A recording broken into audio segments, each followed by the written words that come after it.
a stirrup high to a pony, thousands of young New Zealanders are perfectly at home in the saddle. Pony clubs are active in every corner of the country.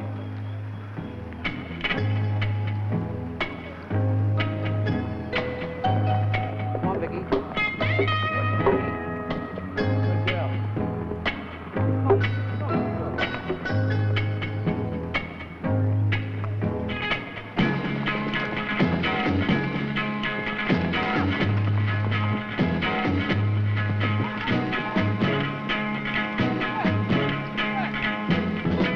The nation's intense interest in horses becomes an important industry with the breeding of thoroughbreds.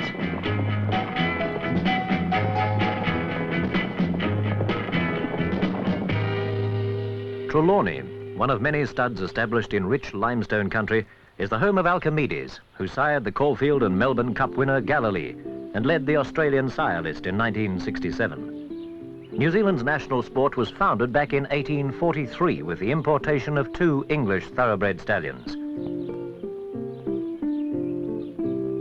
Brood mares Dixie, Beehive and Cicada with their foals in the home paddock. And here's Galston, the dam of Galilee, with his half-brother at foot.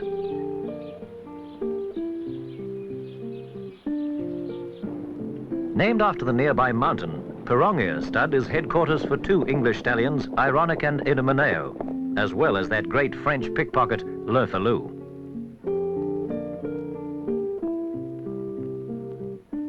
Studmaster J.L. Mackey takes the aging champion for his daily exercise. With well over 100 winners to his credit, Le Fallou was New Zealand champion sire in 1962, 64, and again in 1966 and 7. 2 of his progeny, Lightfingers and Red-Handed, are both Melbourne Cup winners.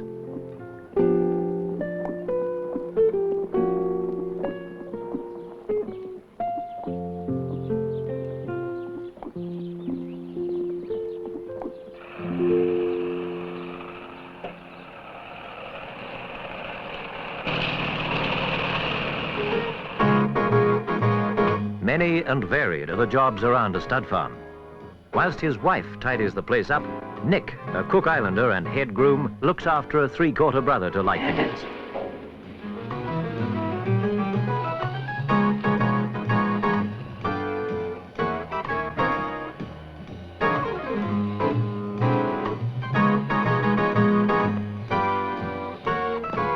Springtime is the busy time around the stud farms, and here amidst the hawthorn-hedged pastures at Te Parai in the Wairarapa, the season is in full swing. The even climate, soil and pasture make it possible to raise stock the year round in natural outdoor conditions. From all parts of the country, brood mares arrive for foaling and to meet the sire their owners have chosen for them. A mare's gestation period is 12 months, so it's desirable that mating should happen sometime after the end of July, because no matter when a foal is born, according to the rules of racing, it's 1 year old on August the 1st.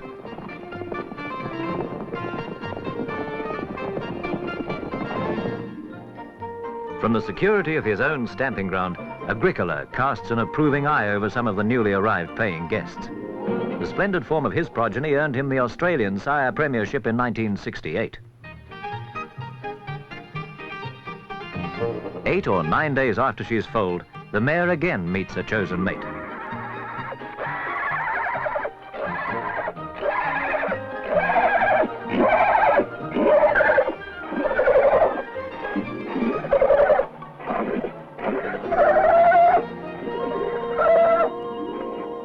Stud records show which mares are nearing their time.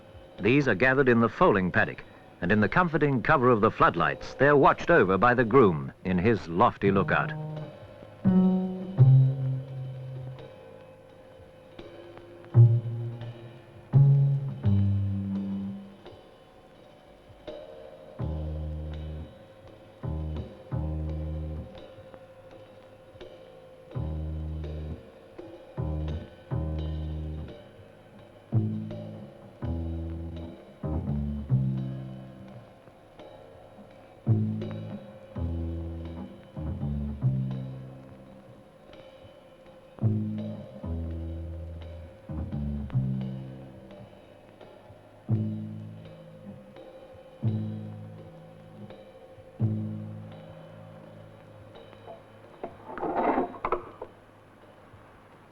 Noel here, boss.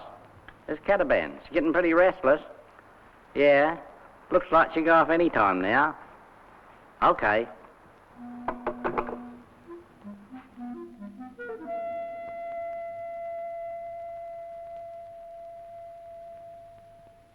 Just as dawn breaks on a still morning, Cataban settles down to labour and seems comforted by the human presence of studmaster Alistair Williams.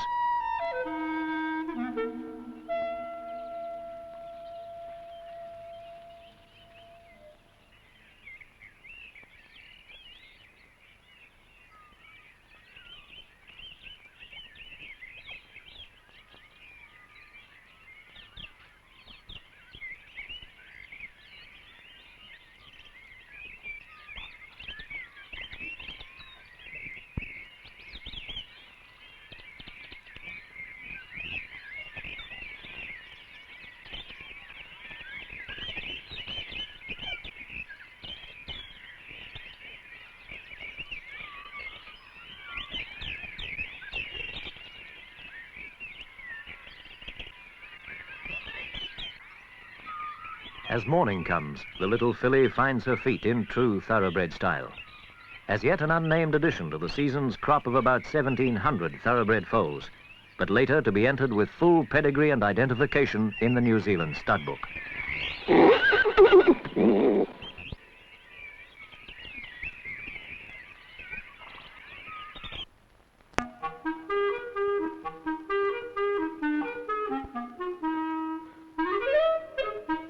In a surprisingly short time, just a few hours, this remarkable little creature discovers the strength in her slender legs and frisks alongside Mother Cataban.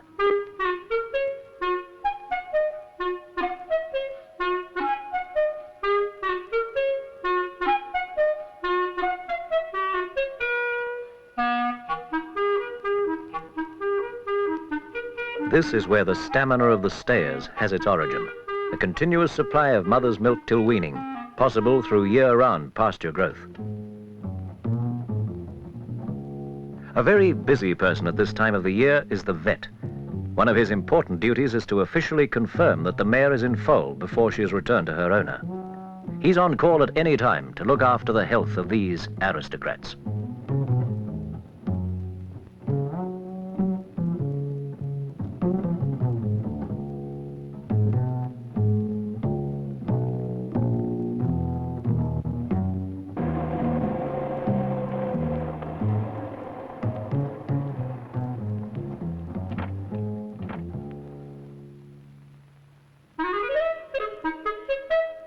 Last year's crop of foals is now approaching the yearling stage.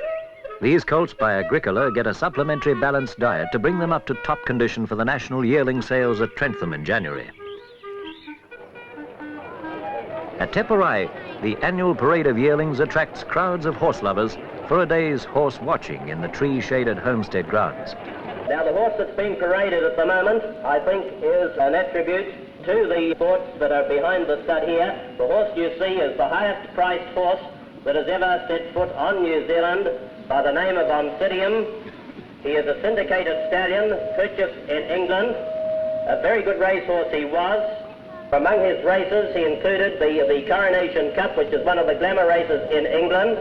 The horse himself won over £30,000 in stakes. As you can see for yourselves, he's a magnificent individual.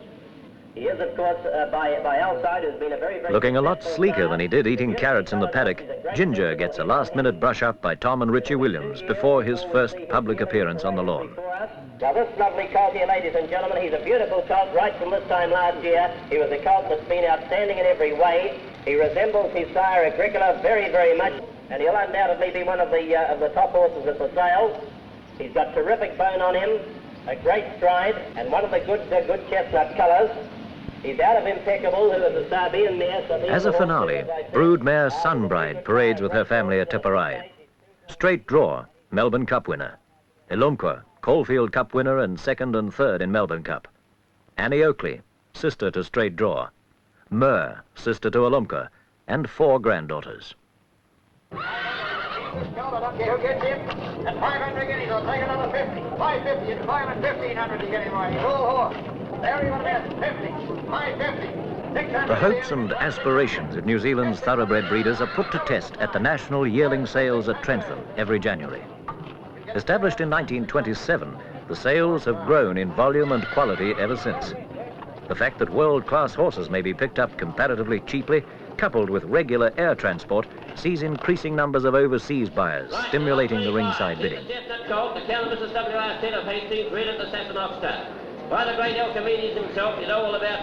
The chance that there's a Melbourne Cup winner in this year's offering is pretty good too. In fact, the odds are 2 to 1, for in the last 20 years, 10 Cup winners have been sold in this ring.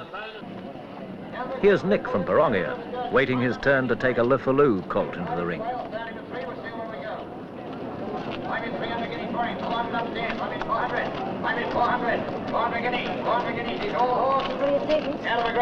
Around the parade ring, prospective buyers make their final shrewd assessments of the horseflesh before going into bid. As if anticipating the suspense of his brief appearance in the sale ring, Ginger from Teparai puts on a spirited performance. Now, ladies and gentlemen, lot 178, and a beautiful colt he is. Those of you that have seen the sire Agricola, you see his double as this horse walks into the ring. Beautifully bred colt, out of impeccable, by being out of fearless, going right back to eulogy. This is the half-brother, the son lad. You've seen him, you know all about it. What's he worth to you? We'll hop away, 3,000 guineas for a quick shot on him. One to start him. Who's that? Come on, who's that? 1,000 for him. There's a 1,000 for him. One a bid. Over 1,000, 1,000 a bid for him. 1,500, 2,000, 2,500, 2,500, 3,000, over 3,000, over 3,000 for him. 3,000, beautifully bred colt, one of the stars of the day. Over 3,000 guineas of money and 3,000 only for him. Over 3,000 guineas. Now just take a look at him, gentlemen. One of the stars of the day. 3,250 when he's had his time. 3,500, 3,750. I'm at 3,750. That was yours, sir. That was yours, sir. 3,750. 3,750, and I'm going to catch him. He sells the gown at 3,750, 3,850, 3,850, 4,000 the money. Hit 4,000 guineas, well, he's a lovely colt. 4,000 guineas the money, hit 4 for him. Hit 4,100, 4,002, 4,2, 4,3, 4,3 the money, 4,4, 4,4, 5, sir. I'm at 4,400, don't you stop on him, he's a beautiful colt. 4,400 guineas, you know what the Agricolas can do. You saw one of them win the AJC Derby this year. 4,400, well, he's had his time. Last call, 5, 4,005, 4,6 the other, 4,005, the count, 4,006, 4,006, 4,6 the count. I'm going to catch him, then he's had his time. Last call, a beautiful colt goes out the door, had his time at 4,600.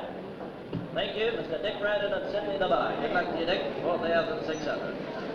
The 2 top-priced yearlings at the sale will both go over the Tasman. Adelaide trainer Bart Cummings takes this Alchemedes Irish Laughter colt at 10,000 guineas. And this brown colt by Alchemedes again from Miss Florabunda goes for 12,000 guineas to Mr. Lloyd Foister of New South Wales.